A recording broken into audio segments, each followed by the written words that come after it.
10 দিন ছিলা পৃথিবীতে আসার পরে পায়ের গোড়ালি দিয়া মায়ের কলিজায় এমন ভাবে আঘাত করছো ভাইয়া, সেই যাতনা কিন্তু মা ভুলে যায় না রে ভাই।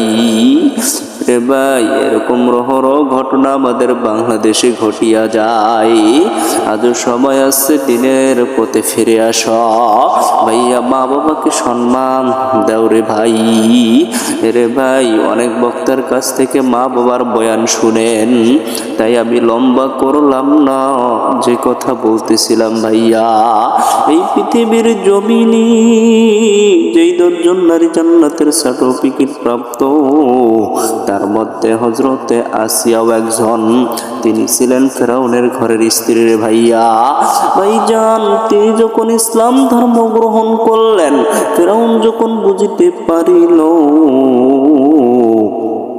ভাইজান ফেরাউন যখন বুঝতে পারল, ভাইজান ফেরাউন তাকে বিভিন্নভাবে অত্যাচার শুরু করলো। বলল, আসিয়ারে তুমি ইসলাম ছেড়ে দাও। কিন্তু আসিয়া বলে, না না, আমি ইসলাম ছেড়ে দিব না, যদি আপনি আমার জানটাকে নিয়ে নেন তবু ইসলাম ছাড়ব না, আপনি যদি আমাকে মেরে ফেলেন গো স্বামী, তবু আমি ইসলাম ছেড়ে দিব না। ভাইজান, তাদের ইমানটা কেমন ছিলে? ও পদ্মার অন্তরালের মা, আপনারাও ভাবতেছেন হুজুর আমাদের জন্য ওয়াজ করতেছে না। ও মা, শুনিয়া যাও রে দিনাজপুরের মা। ও মা, আপনাদের পেট আজকে ধন্য রে। মাহফিল কমিটি ভাই, শুনিয়া যাও, আজকে তোমাদের মায়ের পেট ধন্য।